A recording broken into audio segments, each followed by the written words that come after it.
Au dernier jour, les participants ont adopté à huis clos, article par article, les 7 points inscrits à l'ordre du jour pour lesquels les experts avaient formulé 47 propositions. Les ministres ont examiné l'état d'avancement de la mise en œuvre des décisions du Conseil de la SADC et du sommet, ainsi que le progrès réalisé dans la mise en œuvre des différents programmes et activités d'intégration régionale. Ils ont également évalué les progrès réalisés au cours de l'exercice 2023-2024 et ont délibéré sur les perspectives pour 2024 et 2025. Les assises de Luanda ont été axées sur le thème général, le capital humain et financier, vecteur principal de l'industrialisation durable de la région SADC, articulé autour de 7 points.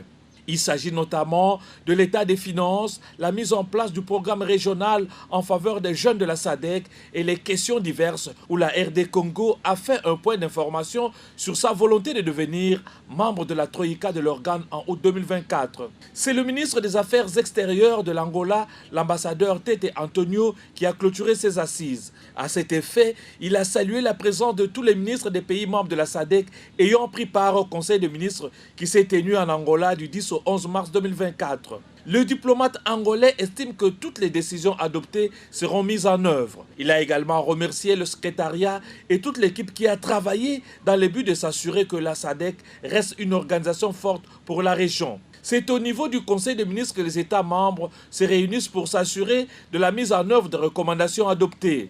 Les États membres ont été exhortés à soutenir la mise en œuvre de propositions adoptées à Luanda.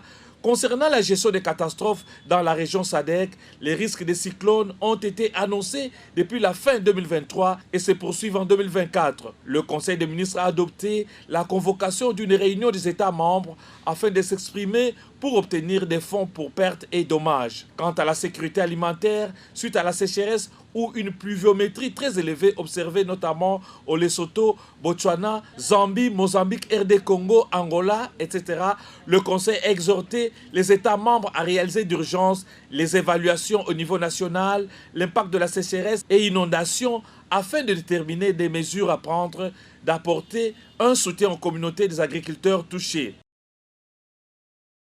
Le ministre d'État en charge de l'intégration régionale, Antipas Moussania-Mouissi, poursuit son périple régional. Après Malabo, où il a participé à la 24e session ordinaire de la communauté économique des États d'Afrique centrale, le ministre d'État est arrivé à Luanda ce samedi 9 mars 2024 à 23h30 pour participer au Conseil des ministres de la SADC. Ce conseil débute du 10 au 11 mars 2024. Ces assises ont pour thème général le capital humain financier, vecteur principal de l'industrialisation durable de la région SADC. Il y aura au total 7 points, mais ces 7 points viennent de 47 propositions qui sont inscrites à l'ordre du jour.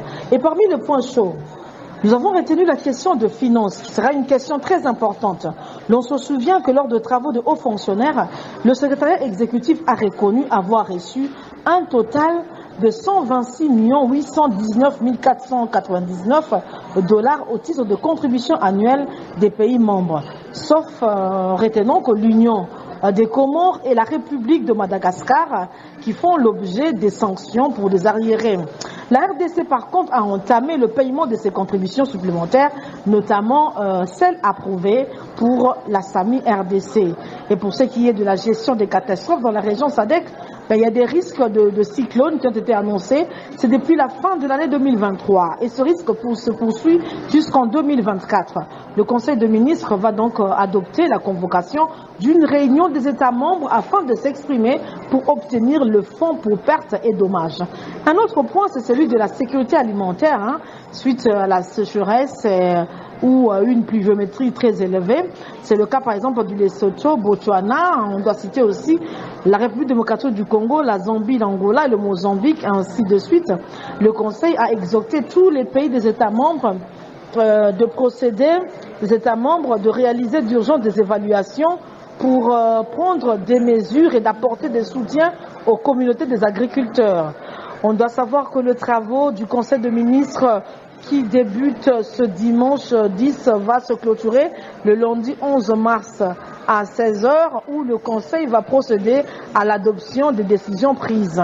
Et on doit savoir aussi dans ce format 1+6 du Conseil des ministres, le ministre d'État Antipas Mbusa Nyamwisi est accompagné des experts du ministère de l'intégration régionale, de la défense nationale, du plan et des affaires étrangères. C'est Laurette Monde.